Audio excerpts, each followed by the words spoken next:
Sciences. We're a webinar that's sponsored by the National Association of Scholars, and we're glad to have you here. I hope everyone has recovered from their tryptophan stupor from yesterday and are ready to hear our speaker today, who will be speaking on the climate narrative, so-called.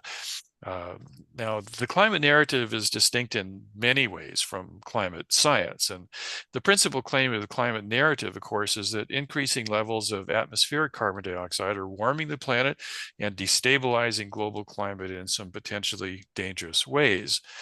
When people speak of the near scientific consensus over climate, it's important to realize that it's the climate narrative they're speaking of. Climate science, on the other hand, is in many ways the complete opposite of the climate narrative. I think it's fair to say that there's no such thing as scientific consensus in climate science. It shouldn't be in any science, really, aside from a broad agreement on the laws of thermodynamics and fluid mechanics. In climate science, for example, the connection of atmospheric carbon dioxide to global climate is only one of many strong drivers of climate.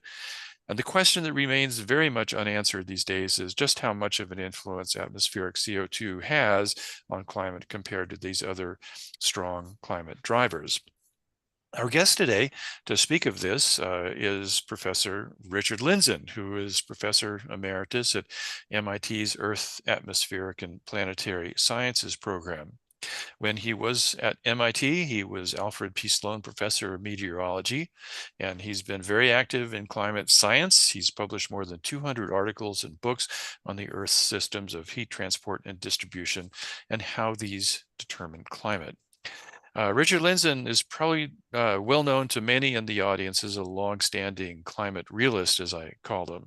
That is, he's someone who thinks that the science of climate should inform the narrative rather than the other way around.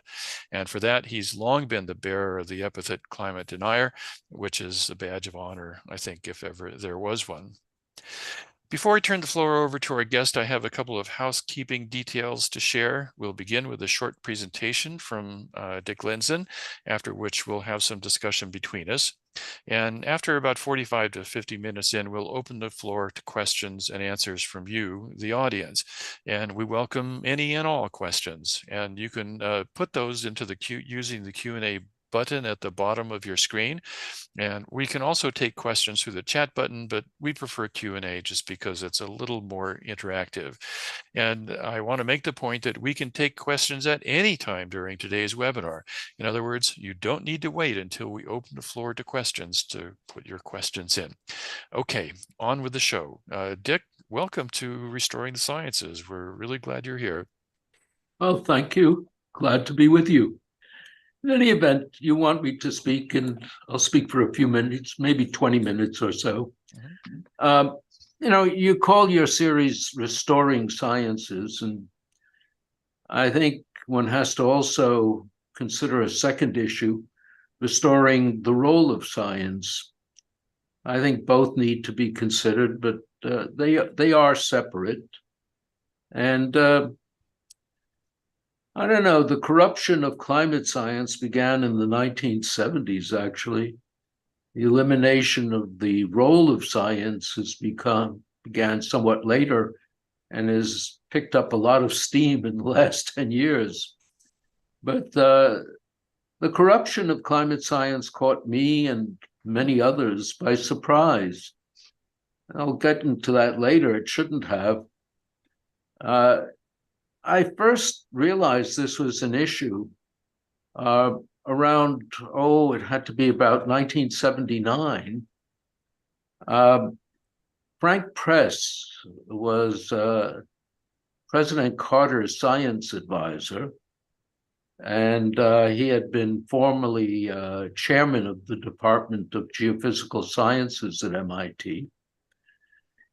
And he put a request to a gentleman called Jules Charny, who is a professor at MIT and generally regarded as the leading figure in dynamic meteorology. And he asked Jules to assess this issue. Jules was surprised, but he did chair the committee. And he called me and asked if the claim that doubling CO2 might lead to a warming of about 1.5 to 4.5 degrees centigrade. I hadn't given this much thought, so I said maybe. And this led to the now famous Charney report of the National Academy. And the range 1.5 to 4.5 has pretty much lasted for a good 30 some odd years. It hasn't changed much. Every so often, a meeting of the UN's IPCC shaves a half here or there, or adds a half here or there, but this has been it. In any event, upon further consideration, it was obvious that this narrative had some dicey assumptions in it. It was based in some part on Suki Minabe's work with Weatherall, trying to argue that there were positive feedbacks that would amplify the rather minimal role of CO2. But this continued, and while we weren't aware of what was going on, there were a large number of things going on. There were meetings at Bellagio and someplace else, I forget, drumming up interest, mainly among administrators. There was a subsequent National Academy report chaired by Bill Nierenberg, and it was more reserved, but it's never mentioned. And Nierenberg actually became a prominent skeptic, or realist, as you'd call it. But, the modern environmental movement offers a clue as to what was going on. And like many of these things, like the march through the institutions, and nobody paid much attention. But, the traditional environmental movement was concerned with, preserving the natural environment, dirty air, deforestation, species preservation, and so on. But with the first Earth Day in 1970, we saw the creation of a very different set of environmental organizations. There's suddenly Environmental Defense, now called Environmental Defense Fund, the Natural Resources Defense Council. These were top-heavy with lawyers and connections actually to industry in some respects.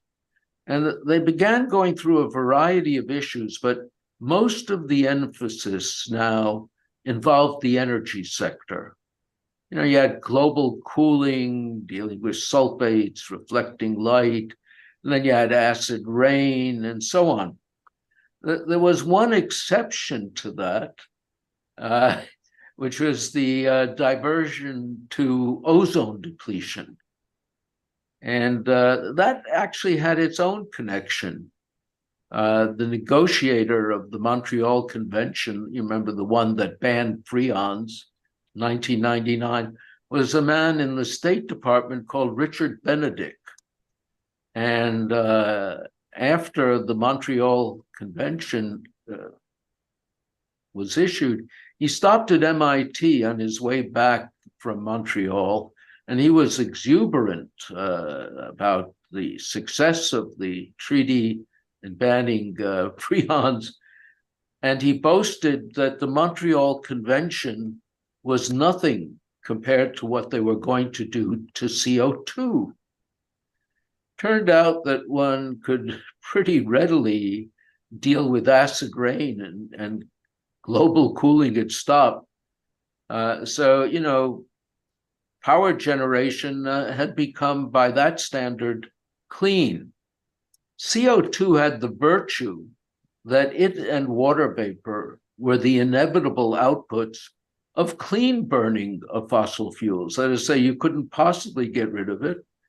All burning of carbon gives you CO2. We produce CO2. We have something on the order of 40,000 parts per million.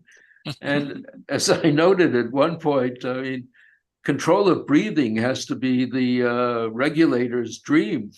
In any event, the attraction of the energy sector should have been obvious.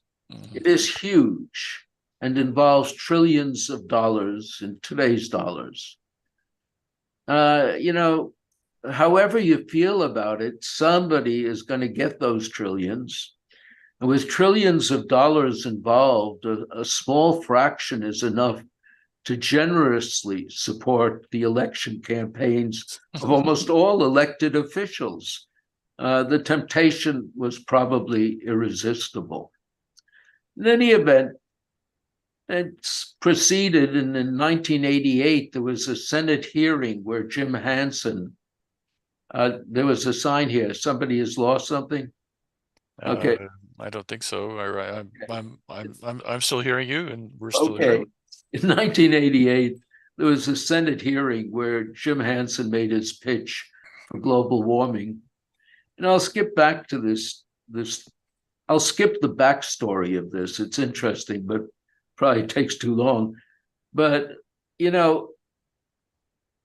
associated with that Senate hearing was an issue of Newsweek magazine, which still existed then. And it had a cover where they showed the Earth on fire and claimed that all scientists agreed. Now, that is interesting.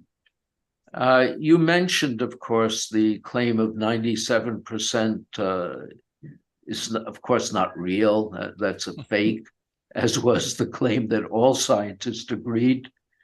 But I did prepare at one time a list of the prominent scientists who disagreed. And that was kind of fascinating. I mean, it involved, let me just look, it involved Bill Nierenberg, who I mentioned. He was director of Scripps Institute of Oceanography. Fred Seitz, who is the father of considered one of the fathers of condensed phase physics. He was a professor at the University of Illinois, president of the National Academy, and president of Rockefeller University. There's Jerry Namias, who is one time head of NOAA's long-range forecasting, Bob Jastrow, who headed NASA's Goddard Institute for Space Studies, where Jim Hansen now works, Axel Van Nielsen, who was head of the World Meteorological Organization and the European Center for Medium-Range Forecasting, a professor at Copenhagen, Leonard Bengtsson, who also is heading the European Center, and he was director of the Max Planck Institute for Meteorology, Henk Tennekes. We could go on and on. Perhaps the most interesting was Joanne Simpson, who was a president of the American Meteorological Society and chief atmospheric scientist at NASA. She actually discouraged me from criticizing this. And then when she retired, she acknowledged that she was a skeptic about this issue. There was Bob White, who was director of NOAA. Hubert Lamb founded historical climatology. At any rate, you get the picture. I mean, it was so far from true that all scientists agreed. But in any event, discovered by 1989, things had progressed pretty far. The American Meteorological Society and the American Geophysical Union were in the tank for the narrative. So is the National Science Foundation, which funded most of the work in atmospheric science. And so is the American Association for the Advancement of Science, which published Science magazine. Interestingly enough, it took a while for the Department of Energy and NASA to get on board. They still allowed open research, but the journals were already committed because they're published by the professional societies. I wrote a paper called Some Coolness Concerning Global Warming. I submitted it to Science in 1989, and it was returned immediately without review and the claim that there was no interest in such a paper. I then got it accepted in the Bulletin of the American Meteorological Society, and their response was to immediately fire the editor who allowed that. The president of the AMS boasted of his relation to Al Gore, who just published The Earth in the Balance, which was his opening shot on global warming, not as famous as his slideshow.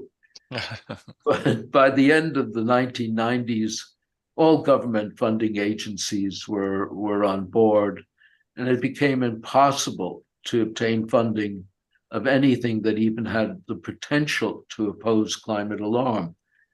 Junior faculty no longer had a choice.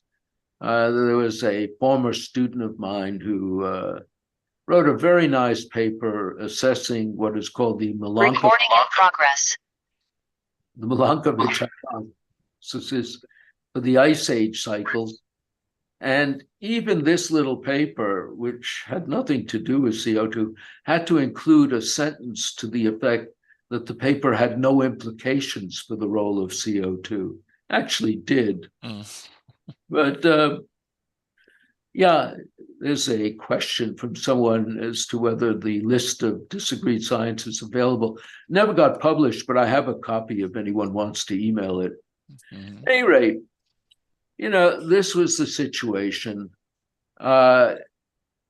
You had the release of the ClimateGate, so-called ClimateGate emails from the University of East Anglia. And they very explicitly showed the corruption of the climate literature. I mean, there are open discussions how to get rid of this paper, how to prevent so-and-so from publishing, and how to get rid of this editor who didn't use them as gatekeepers. And then there was another factor. In the early 1990s, the funding for the field of climate increased by a factor of about 15, creating essentially a new community that understood the basis for the funding.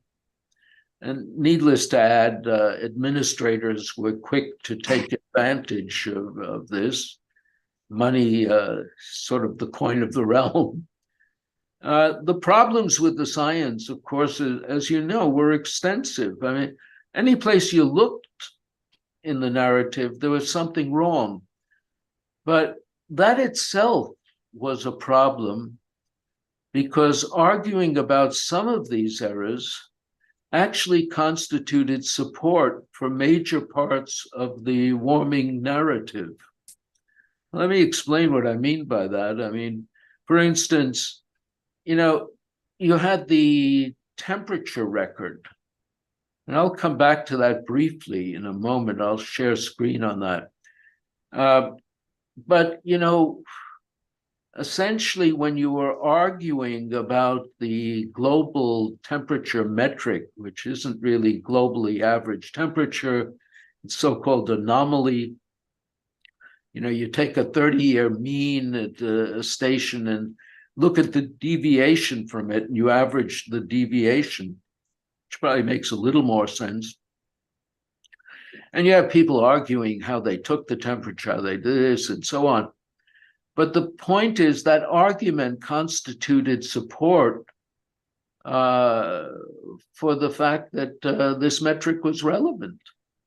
Let me share screen for a moment on something which kind of is interesting in that respect. Let's see if I can do that.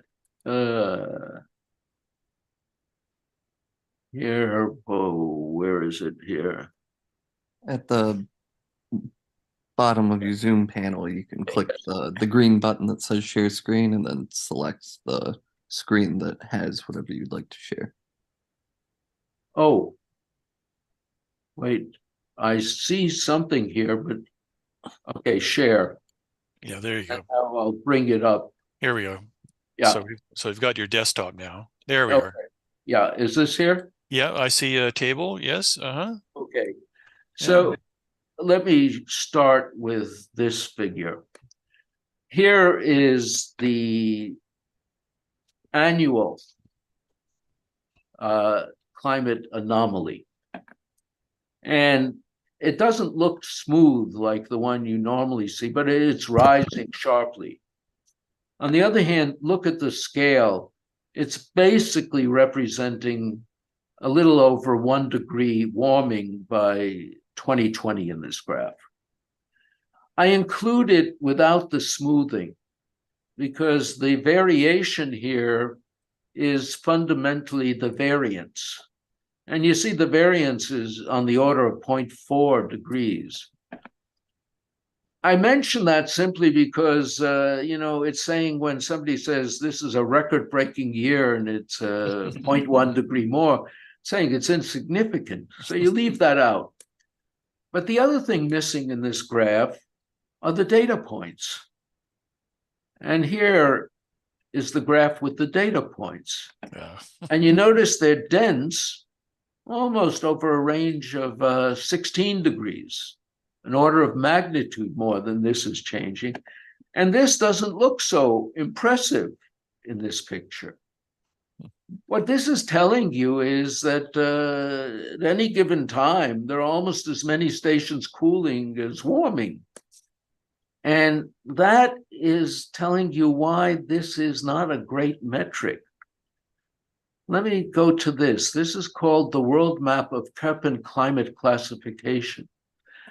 This was the topic of books on climate in the 40s and 50s. How to explain the numerous climate regimes on the Earth. And this has about 30 of them. And I won't go through the details of what they all are, but I think everyone here recognizes that different parts of the world have different climates. Some are monsoon-driven, some are deserts, some are savannas, on and on and on. The notion that all these different regimes with their different causes are marching in lockstep with that almost horizontal line that I showed you before is absurd.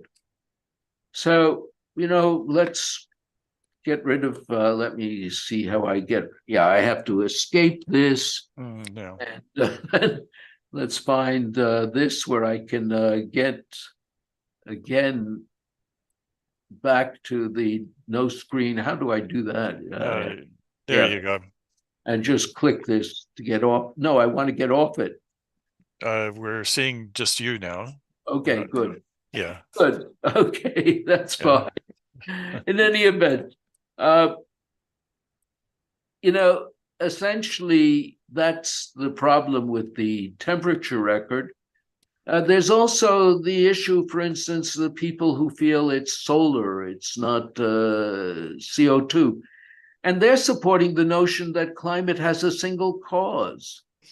And that's not true. I mean, there's natural internal variability. So some of the criticisms were not effective for that reason. But there is another point that is terribly important.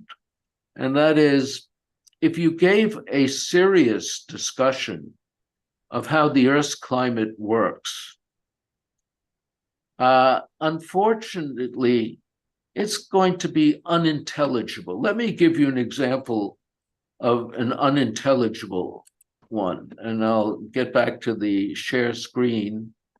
And here, let's see, have to do that again. Where So you have it? No, you just click the share screen button at the bottom, the green one. I have to find it again. Yeah, just hover your mouse over the screen and it should pop up. Okay. Here. There we are. Yeah. Okay. Back to this guy. Here we go. Okay. Yeah. Here, for instance, is a picture of a schematic of the general circulation. And it really is profoundly different in the tropics and in the extratropics. In the extratropics, it's characterized by the highs and lows of your weather map, okay? In the tropics, you have these Hadley circulations that flatten the temperature completely. And here you have prevailing westerly winds. Here you have prevailing easterly winds. What accounts for this difference? Turns out it's the rotation of the Earth. The effect of the rotation, so-called Coriolis force, depends on the vertical projection of the rotation vector. And in the mid-latitudes, this is significant, and you have what's called geostrophy, and it doesn't allow the smoothing of temperature completely. And in the tropics, it's negligible, and that's why you have what is called ageostrophic motion. Now, if you look back at former climate change maximum, for instance, during the Eocene 50 million years ago, the temperature difference between the tropics and the pole was 20 degrees. And during the glacial maximum, it was about 60 degrees, and today it's about 40. If you have a little diagram of the mean temperature, it has a contribution from the tropics, and it has another contribution here from the change in temperature between the tropics and the pole. Now, you can take the data for the warming of the last 150 years or so, and you find that the rate of change of the temperature difference between the tropics and the pole in the observations is almost nothing. But in the models, it's much greater. Some it's much, much greater. And if you then go to this, which is probably unreadable, but it compares the models that the UN uses, a selection of them, but it's random. And you have at the bottom observations, you have a certain amount due to the warming in the tropics, and another due to the change in temperature due to the change in the temperature gradient in mid-latitudes. And you see that all the models exceed both of them considerably. So, here you have a way of testing the models, not just against the temperature record, but what physics they're doing.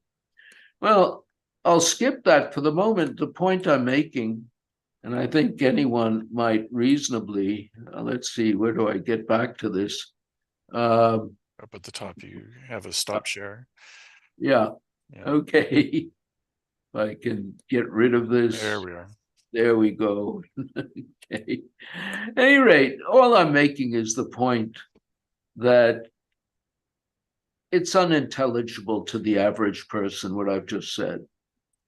And as a result, the science, quite frankly, has little impact on the public discourse. Now, there are a number of individuals who have tried to avoid the science by accepting the greenhouse narrative and noting that the policies made no sense and that the official science, namely the IPCC, the UN's organization, Working Group 1, the only one that issues a science report, the rest are political, and the US national reports, none of them, point to a catastrophe. And so you have people like Bjorn Lomborg and Steve Koonin and Mike Schellenberger who have, said they accept that science. It's not catastrophic. And I point that the policies are absurd and you could spend your money much better and be more effective.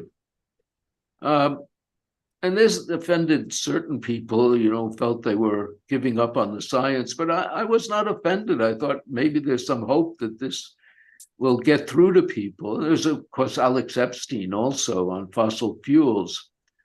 But what I've noticed is of late, these approaches, even though they avoid the complexity of the science, seem also to be ineffective. And what's happened is, about a decade ago, the proponents of warming chose to ignore a particular finding of the Working Group 1. And that finding was that extreme events did not appear to correlate with the climate metric. And instead, they began insisting that extreme events were proof of warming. By moving the claim to the claim of extreme weather was proof of climate change, the alarmists moved to visual images that promote an emotional response. And this combined with the constant repetition and the constant assurance of scientific support, which they knew would never be checked, and the indoctrination of children over almost 2 generations, this has led to the acceptance of alarmism as an accepted position where the role of science has become irrelevant. News media, including the Boston Globe in my home address, and Science magazine now publicly have announced that they would no longer publish anything that even suggested that the alarm might not be justified. And we have the President of the United States announce that climate change is America's foremost challenge. And we have the Secretary General of the UN, Gutierrez, claiming that an additional half degree will mean doom for mankind, lead to a boiling planet. Something that I've occasionally suggested should be patented if you know how to make a half degree do that. And, you know, as a result, even the highly biased science of the IPCC is no longer relevant. So that's my talk. We can go to the discussion. Thanks. Thanks, Richard, for that sobering overview of what's going on. Yeah, the issue of corruption in science and science not really having much of a voice here. I mean, you make this point that the scientific aspects of the IPCC seem to have less and less relevance to the political reports of the ICC, which, of course, policymakers and people in power, that's the only part that people read. And you know, Roger Pielke has been, you know, carrying on this fight for a long time. You know, showing that, well, okay, increased tornadoes, increased tropical storms, increased disasters. No, you know, it's very hard to pin that on the climate crisis, Yes, or climate emergency, as we see brought up more and more frequently, just as something that rolls off the tongue of news commentators and newspapers and all these other sorts of things. And it's something that's very dispiriting to me to see that science actually doesn't really have much of an impact anymore. This has become a completely politically driven phenomenon. And I think that's what you're getting at when you talk about restoring the relevance of the sciences. And I don't know how to do that. So do you have any practical thoughts on I wish I did. Just how we could do this? Yeah. I mean, you know, like a lot of things that have happened, especially in the academic world, they sort of crept up. Mm-hmm. And so you got a generation of scientists who felt they had to at least keep mum on this and stress anything that suggested support. And you'll notice that, you know, among the people working in academia, they're trying to show, nothing with rare exceptions of Michael Mann or someone like that, that, you know, okay, you get some warming and this is contributing, but it's kind of iffy. And as long as I think they can, they don't speak out. A good example of that was, I think, the third assessment. You know, with the UN's IPCC, they have this 1,000-page report of Working Group 1. It has no index, no one reads it. There is bias in it. There would be someone walking around telling you, you can't criticize this too much and so on. But in general, people didn't want to go out on a limb and say things that are crazy. And so, for instance, it freely said that they found no correlation with extreme events in most cases. And They said that, we really didn't know what clouds were doing. So you had all that in it. And then you had the summary for policymakers. And that was done by mainly government officials. You even had the bizarre procedure that the summary came out 6 months before the report, so the report could be modified to agree with the summary. Frederick Seitz, who I mentioned, was, president of the National Academy, president of Rockefeller University, had an op-ed in the Wall Street Journal saying this was the worst abuse of science that he'd ever seen. But you had that, and you just went along with it. And, so for instance, they realized most people didn't even read the summary. So you'd finally get down to what I call the iconic statement. When it's released, there would be a one-sentence statement. And the statement was, they now believe with considerable assurance that most of the warming since 1960 was due to man. Now, this was actually a pretty innocent statement. Even if it were true, it was most consistent with very little climate sensitivity. But what happened? Well, Senators McCain and Lieberman immediately issued a statement that this was the smoking gun, and now we had to do something. And so, you now have a complete misinterpretation of this ambiguous statement. But of course, as long as it was accompanied by funding, the scientists were not going to complain. So you had this kind of insidious situation in it. And I think that continues to the present. I don't see the scientists complaining, they'll have a program to have a better numerical model and try this and try that and so on. This is a matter of survival in a sense. So I don't see them objecting. The only place I see resistance will be resistance to the policies. And if it ever reaches the point where the policies are ended, then I suppose, scientists can come out from under their rocks and get doing science again. At the moment, I feel it's set back the field at least half a century. Yeah, there's a demographic dimension to this as well. Stephen Turner's narration and Daryl Chubin have pointed out that now several decades of generous government funding of science has changed the incentives and disincentives landscape for scientists, and so as you have pointed out, you question the narrative or question the thing that's feeding the money in at your peril. And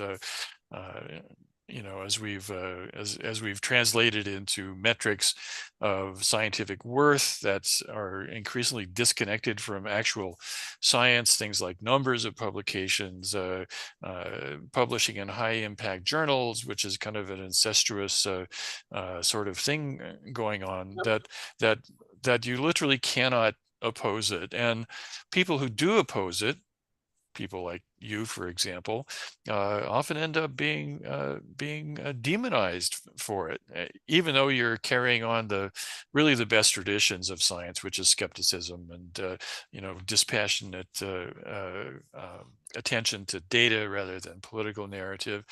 And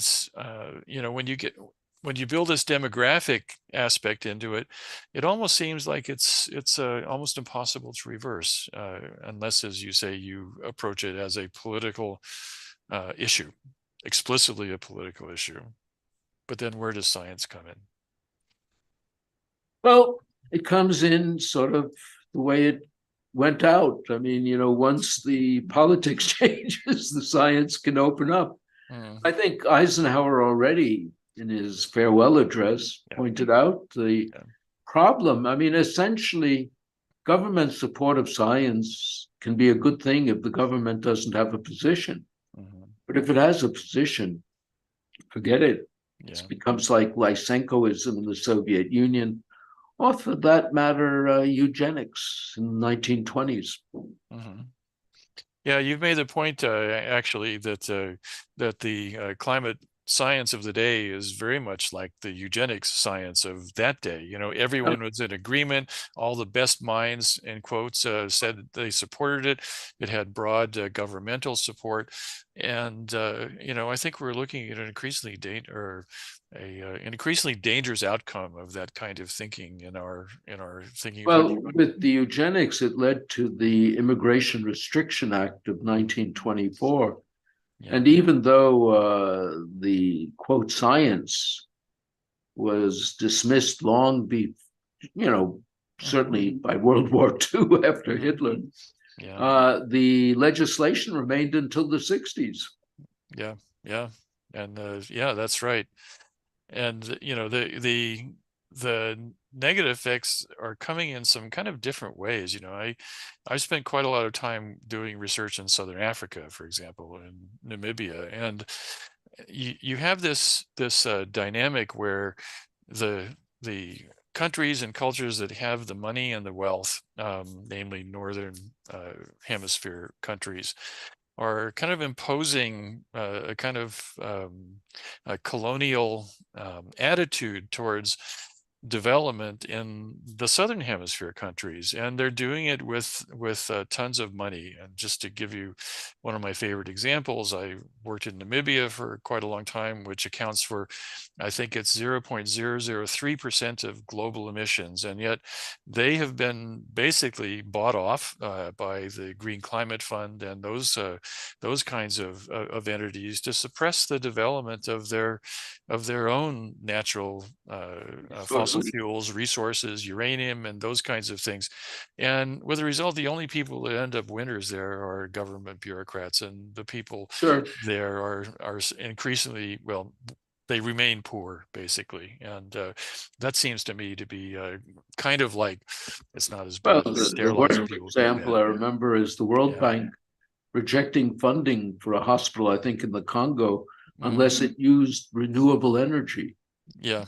I wonder how many of those people would like to be operated on at a hospital running on wind power. I know. Pray that the wind keeps blowing. I think that's.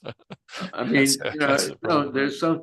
Of course, you're ignoring the fact that two rather major countries are ignoring this completely: India and China. Yeah, that's right. And they must be smiling. I mean, China in particular, by making all our renewable devices, batteries.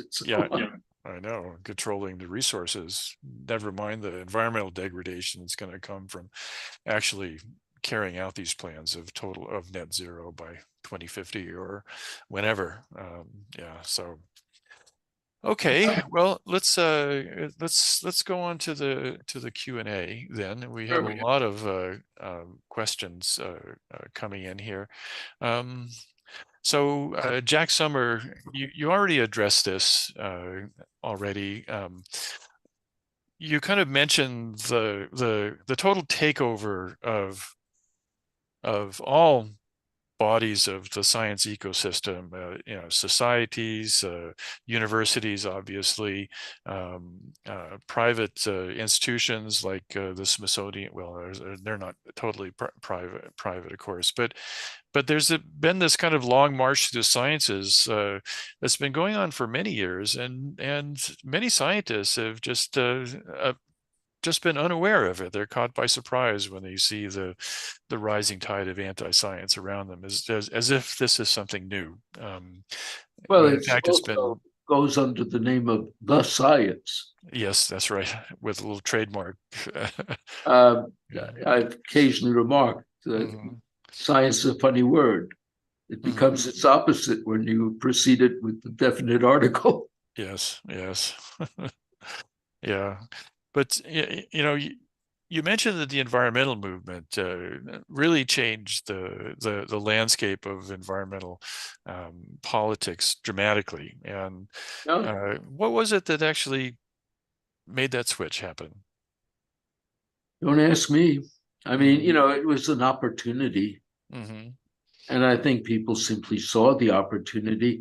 I mean, I think, again, I have no expertise in it, but it was obvious that the traditional environmental movement was a kind of motherhood movement. Who could reject clean air? Who could reject forests? Who could reject species preservation? So all of these things, were a temptation. If you could tap into that automatic assumption of virtue with a less benign agenda, and it wouldn't be the first time. I mean, appeals to purity, appeals to this, and so on.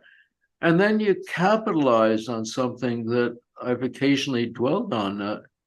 Do you remember C.P. Snow? Mm-hmm. Yeah, with Two the two cultures. cultures. Mm-hmm. You know, it's often amazing how outside of the sciences, how few people can read a graph Yeah. or evaluate a quantitative argument. I noticed, for instance, with Gore in the Senate, he'd show a graph. And I quickly realized that it wasn't that he was going to use the graph for anything. It was saying, I have a graph, don't tangle with me. It was a prop. Yeah. Yeah. Yeah.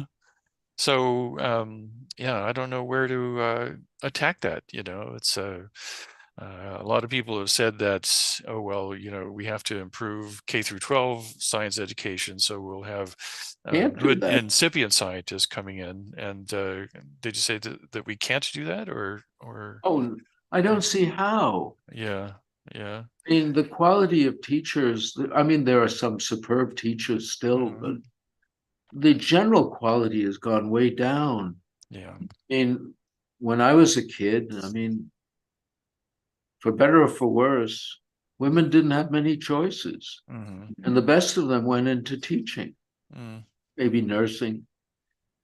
Today, there are unbounded opportunities. I mean, all the administrative leaders of MIT are women. Mm. Mm. Um, and so the ed schools are now kind of a problem. I mean, they're among the wokest places at any university that has an education school. Mm. Mm. So, if you're going Yeah. to get these people to teach science, I have a feeling many of them can't do arithmetic. So, what's the science going to be? And, when you have a curriculum for kindergarten kids on climate, Mm. what is that about?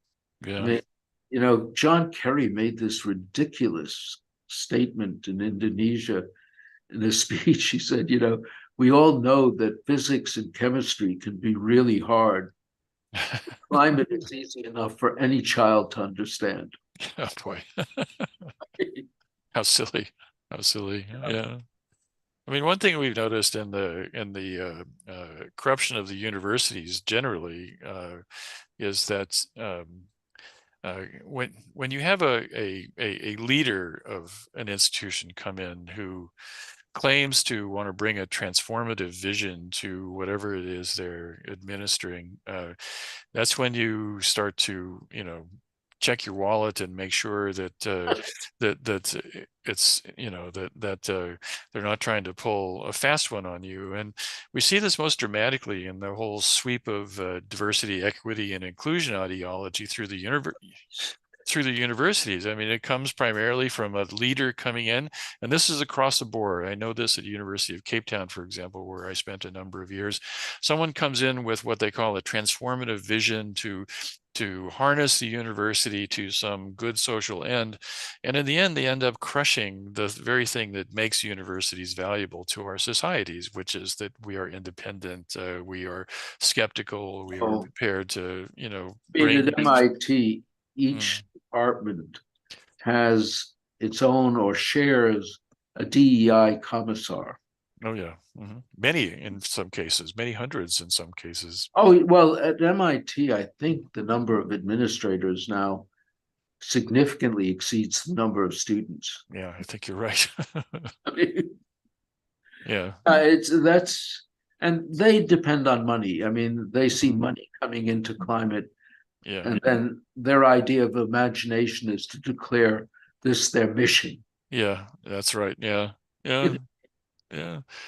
Uh, Do you think that I know you said this before, but if we build on the aphorism that money is the root of all evil, I think you've said before that there's just too much money in science, and we look at federal funding of science, for example, it's been increasing exponentially since 1950, and it's now the dominant funder of academic science, and there has to be strings attached to that, as we are now seeing to our Well, you dismay. have a So, lot of things going on. I mean, peer review hmm, is itself a pressure for conformity.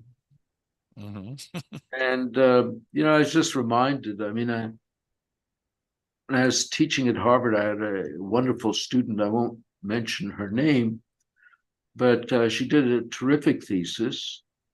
And when she tried to publish it, there was a guy who was working on it, and he wanted to come in first, so he blocked her paper. And she was so discouraged by this. She was very idealistic, basically left the field.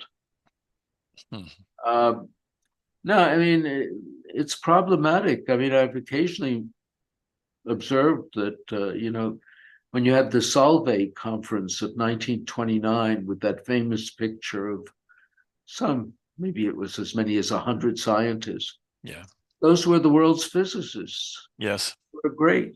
And that was the golden age of physics. yeah, Uh, the bigger you make a field, you'll eventually dilute it. yeah, And one of the things, running through DEI and so on, is there is no distinction between people. But yeah. we know an Einstein is brighter than, let's say, Biden. Hmm.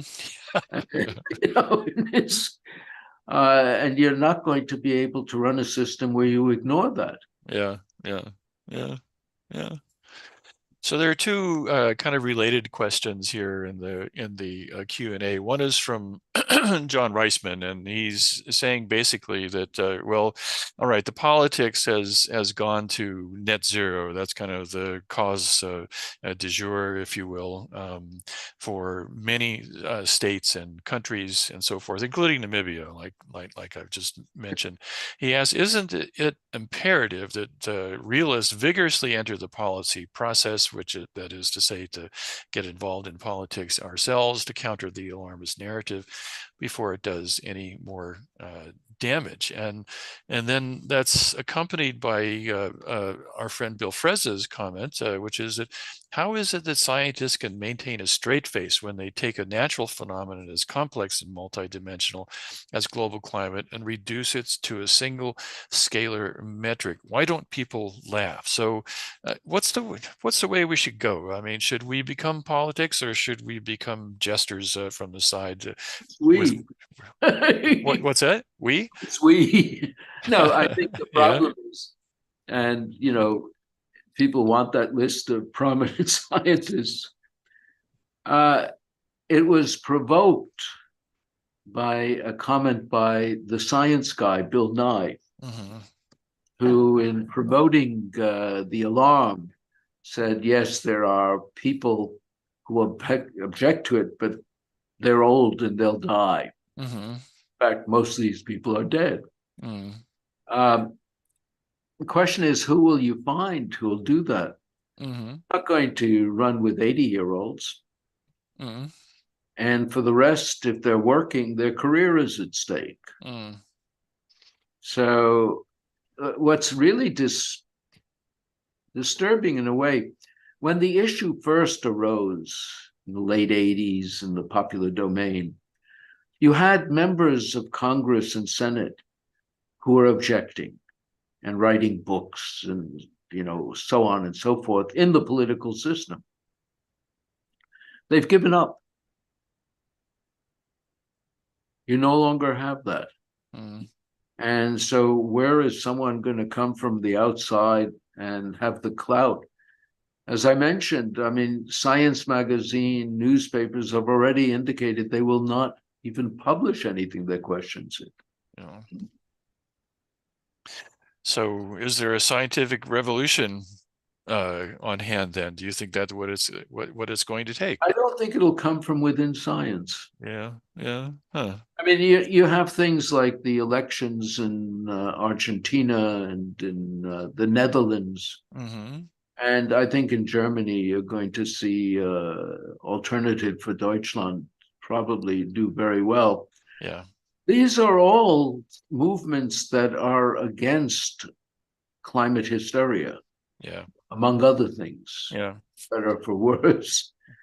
And so they may have some impact. I mean, Trump is verboten to mention, but I mean, if he wins, I'm sure he'll pull back on this. Whether that's enough to cause scientists to beginning to get back to basics, I don't know. Mm. Because again, universities are heavily on the left.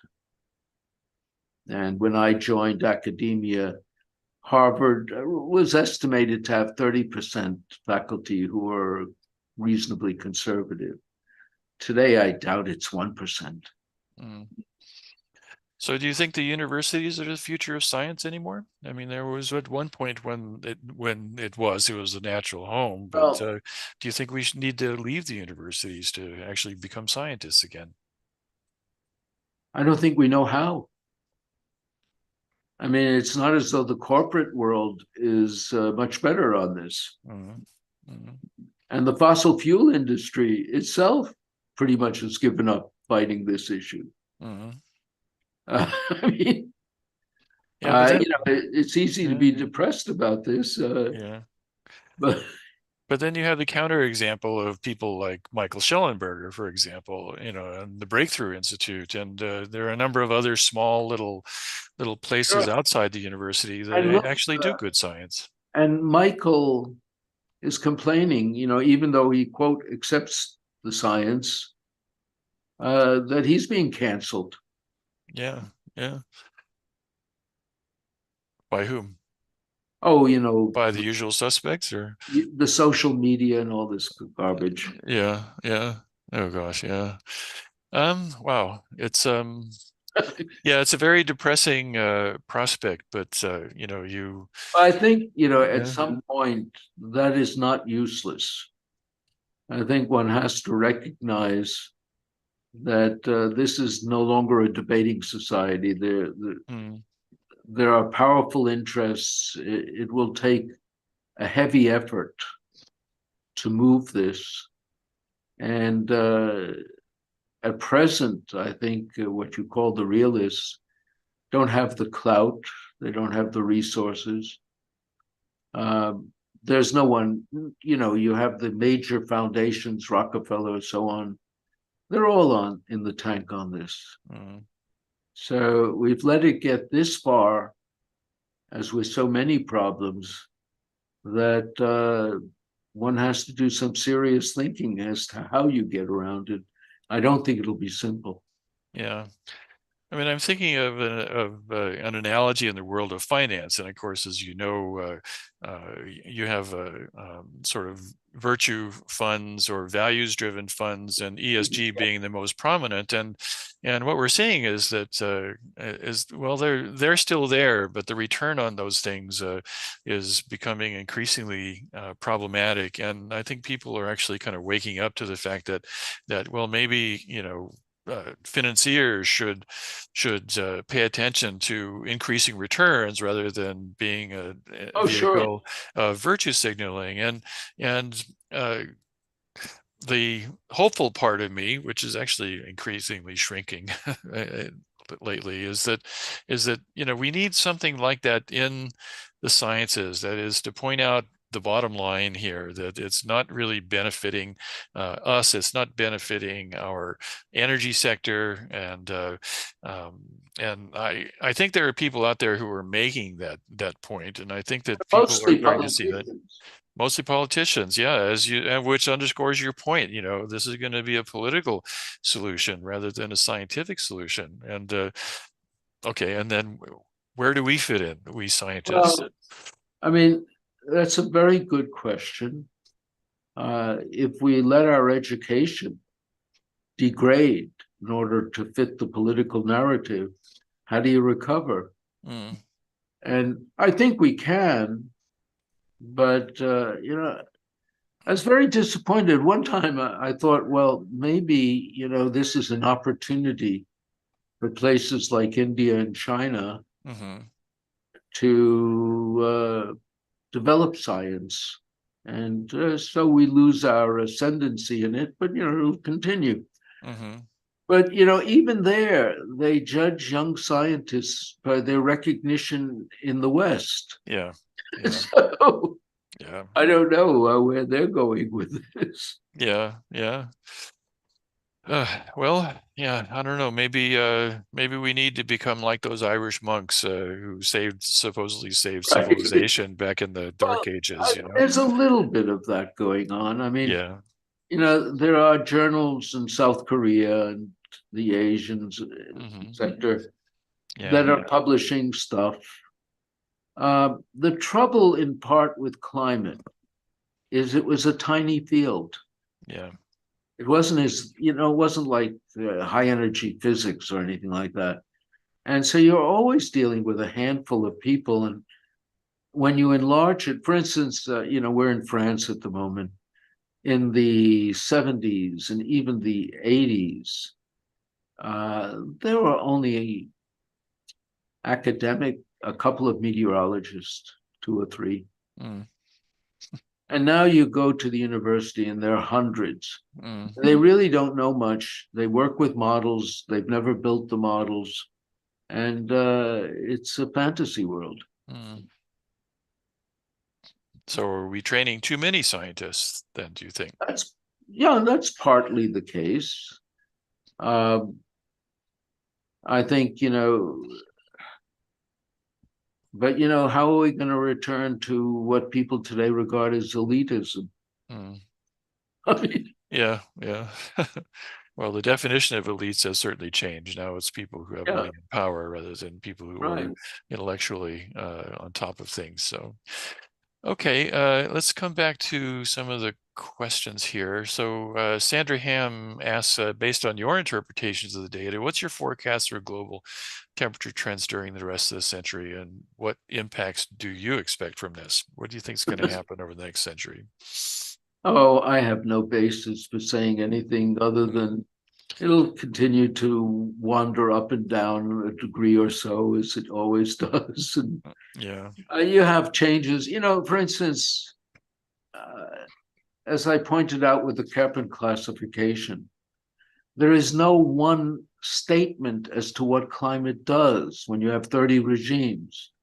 For example, the Gulf Coast or the panhandle of Florida was citrus country when I was a kid. It's been too cold for citrus for decades. It's had its climate change. Yeah. That isn't the same as climate change elsewhere. Yeah. And so I don't even know what the question in some sense means.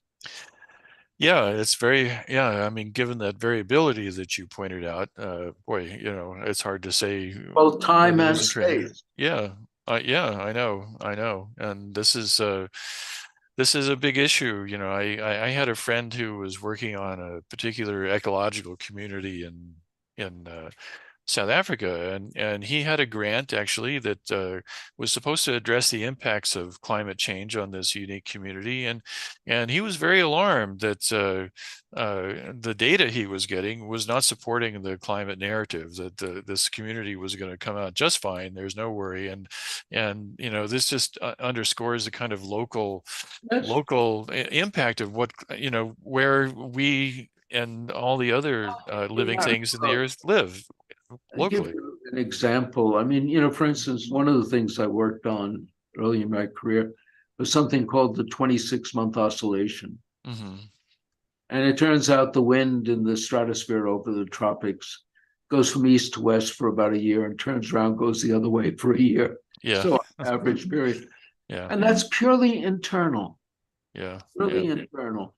But for years, people were saying, what causes it? And looking at sunspots and looking at this, even going to noticing that this might be the gestation period of elephants and God knows what. Looking, but Yeah. the fact of the matter is we have ocean circulations. They're constantly taking heat to and from the surface. They have time scales from years to millennia. And, to make a prediction on what they're doing, we've never even fully observed them. Yeah. That's right. And there's some kind of schizophrenia in the climate movement as well. I remember, I don't remember the authors, but there was a editorial in Nature saying that, oh well, it's going to be disastrous, but it's taking place over such a long time scale that we won't be able to do anything about it. But let's do stuff anyway. So. Well, yeah, I mean, it's the business of Holland or Ireland. Yeah. Thinking that if they decarbonize, quote, it'll make a difference. Yeah, it won't. Yeah, so they're doing it for nothing. Mm-hmm. Yeah, so what's the point? Yeah. So going back to some of the questions here, I want to be sure we get in some of the questions here. There are two questions here related to corruption of science. The listener who identifies as Tretioshu says the corruption of science is intentional, and part of the overall corruption of every sound endeavor and institution we have. And he asks, how would you define the source of that overall goal? And then there was another one in here. Karthik Krishna says, I loved what was said about the automatic assumption of virtue when tying up corrupt science to the environmental movement. And so this speaks to a deliberate corruption, which in my mind is tied up with money and power, versus a kind of road to hell is paved with good intentions kind of corruption. Care to address which one you think is important, more important, equally important? What do you think? How shall I put it? As a physical scientist, feel a little bit shaky venturing into the social sciences. They are. I really have no idea how you turn this around.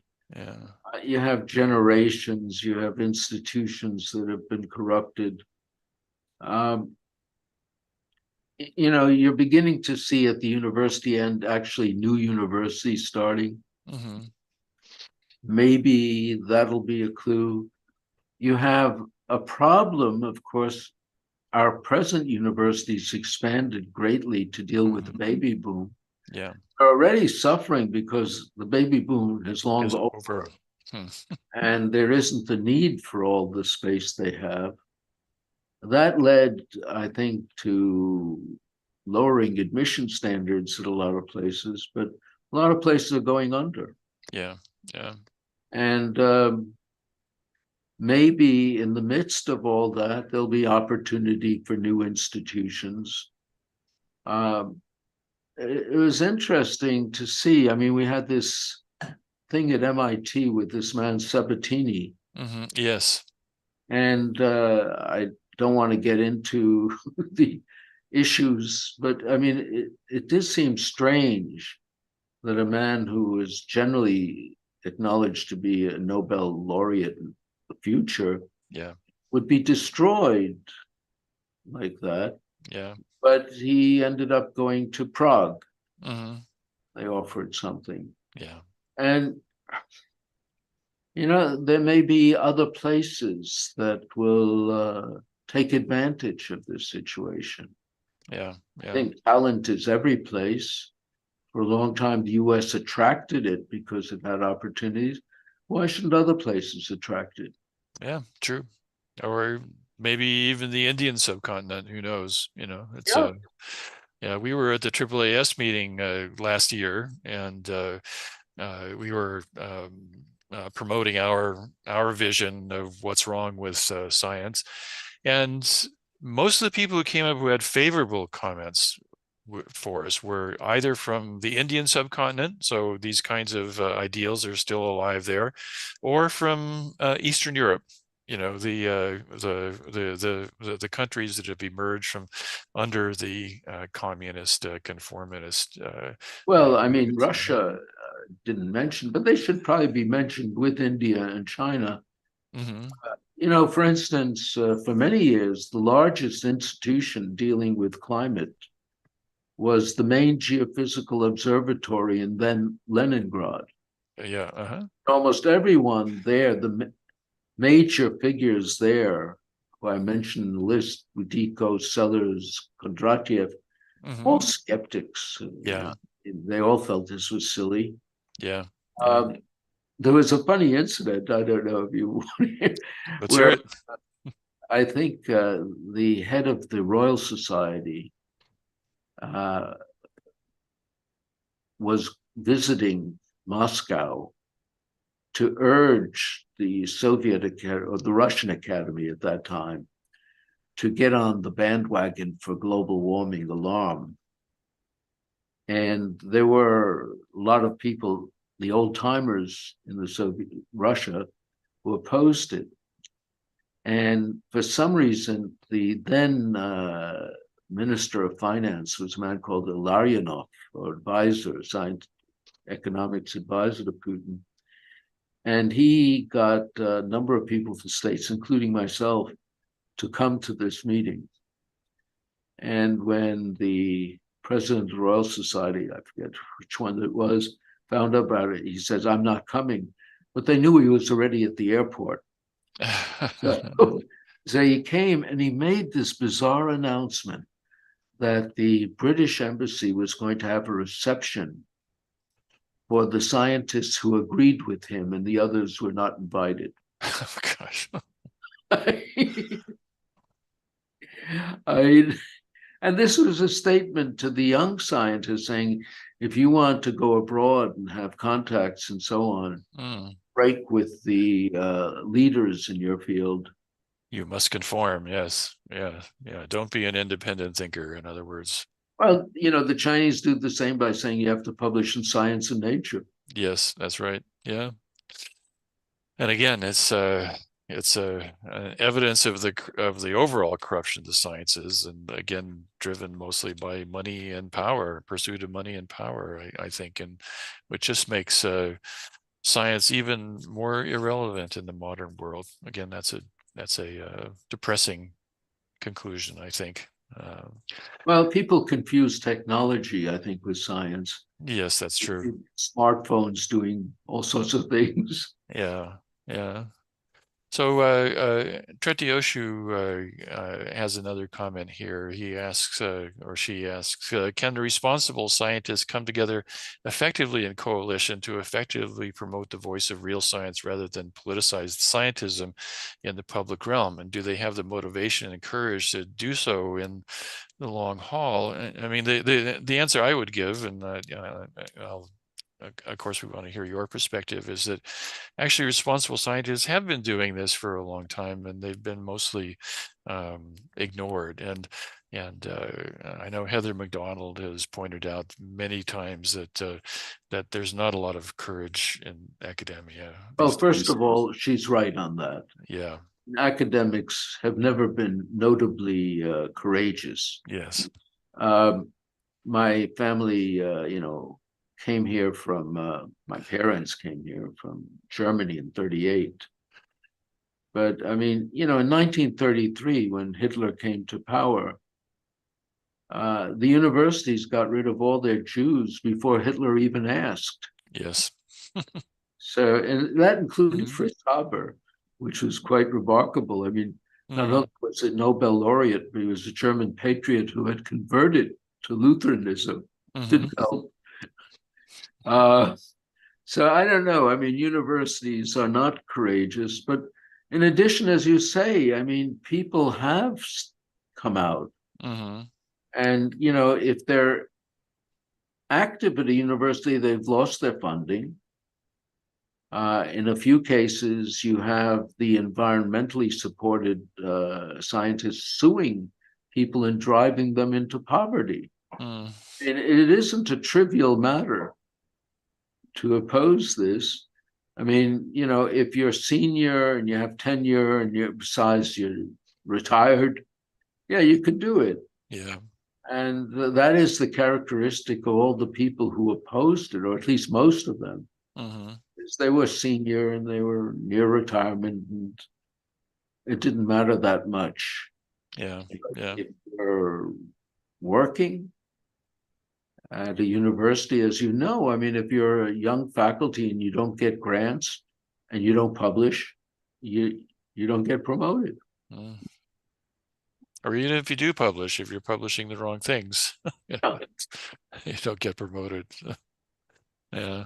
So Stephen Weiner asks if you can think of any examples of university science departments in which integrity or honorable intentions still reign. No. No. Okay. I think I agree with you on that, and I think it's I think it's because all universities are operating under the same kind of Right. funding restrictions and things like that. I mean, we have actually, we've deliberately forced universities towards this rather corrupt and anti-science stance, I think. so they've become in some ways a business. Yeah, they have. Yeah, that's true. Okay, so he asks. Jeff Dykes asks, where can I find the most reliable statement in graphic form, I hope, of average global temperature in the past for as far back in time as possible, not predictions, but past temperatures? And you kind of addressed that with your comparison of anomalies, I think. But I have a feeling that Jeff Dykes is looking for something more in the past.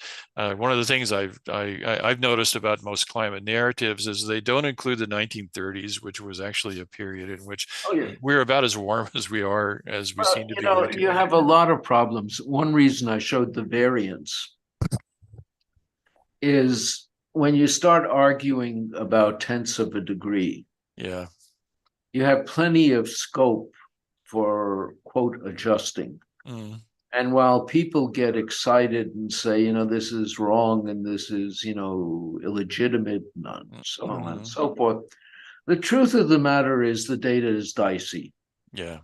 And there are plenty of things that can shift at a degree, a tenth of a degree, 2/10 of a degree.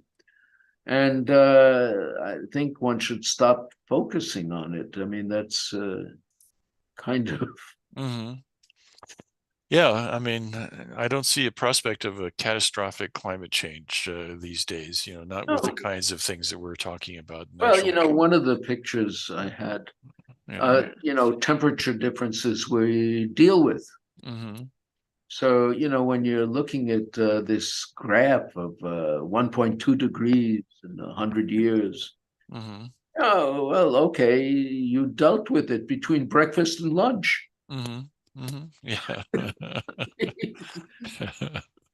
Yeah. Tom Atkins has an interesting question. He asks, do you think that artificial intelligence will have a positive or negative influence on science? And kind of a related question that I might pose is, do you think artificial intelligence is going to help us sort through the complexity of climate, or do you think it'll be irrelevant? It's an interesting question. I mean, people have already been playing with AI to do mathematical proofs. Mm-hmm. And it's impressive at some point. Mm-hmm. So, if you put in all the physical information and so on and had to grind through it, it'd be interesting to see what it comes up with. Yeah. There's talk already about trying to use AI for forecasting. Mm-hmm. Mm-hmm. And in terms of weather forecasting, there's say 6-day forecasts and so on. Preliminary results are that it is much more efficient than numerically solving the equations of motion. Really? Okay. Huh. Do you know of any group who's actually applying artificial intelligence to trying to sort through these climate complexities? Not yet. Not yet. The only thing I've seen is claims that they're used for forecasting. Yeah. Okay. Forecasting, 6-day. And there have always been, quote, mathematical results that forecasting in detail beyond a week or so probably is impossible. Yeah.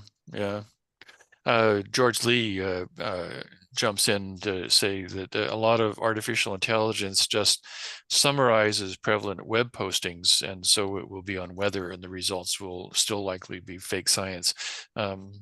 Any thoughts on that? I don't know. Yeah, neither. Of course, with any such thing, it depends on what you put into it. Yeah. But if you just randomly put in all the information you have, might be interested to see what it does with it. Yeah. On the other hand, if I know that AI, we've had some people on the webinar who have basically said that don't expect much from AI, because if it doesn't have information, it's just going to make stuff up. So, I mean, that's absolutely true.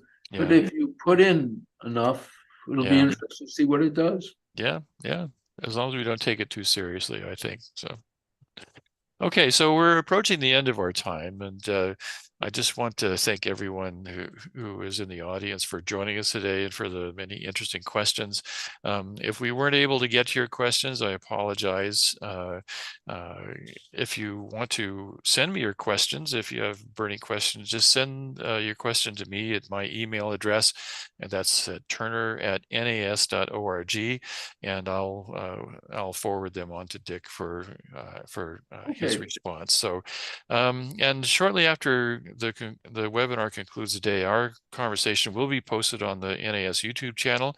I'll be posting some links to Dick Lindzen there, so have a look there. And I'd also mention that YouTube offers a nice space for comments along at the bottom of the video, and that's another way to post questions. And we do pay attention to those comments and respond to them where we can. And before I close out, let me just put in a couple of plugs for our upcoming episodes of Restoring the Sciences. Next week, our guest will be Randy Wayne of Cornell University, and he'll be discussing the ongoing search for truth in the postmodern university. Lawrence Krauss will be our guest on December 8th. He is an astrophysicist and president of the Origins Project at Yale University, and his topic will be science under attack and what we should do about it. And finally, on December 15th, Ralph Alexander will be our guest, and he'll be speaking with us about how we should think about incidents of extreme weather and how it relates to the climate change narrative. And let me just finally close that I hope if you enjoyed today's seminar, if you're already a member of the National Association of Scholars, we thank you for your ongoing support. And if you're not a member, if you enjoyed it, please consider joining us. We're a good group. And it just remains for me to thank Richard Lindzen today for appearing with us on Restoring the Sciences. It was a terrific discussion. I really enjoyed it. And Dick, I'll give you the last word. Any final thoughts? Not really. I just okay. No, it's interesting to hear. I think some of the comments seem to assume that scientists have more resources than they have. I mean, the political system is not one that you can easily break into. Yeah, and that's the dilemma for all of us who went into sciences, because we thought it was immune from politics, more or less. So, Okay, well, thank you again, Dick, for joining us today on the day after Thanksgiving. Thanks everyone for being a part of the webinar, and the recording of our conversation will be up on YouTube shortly. And so everyone, enjoy your weekend coming up and enjoy the rest of the day. All right. Good day. Bye-bye.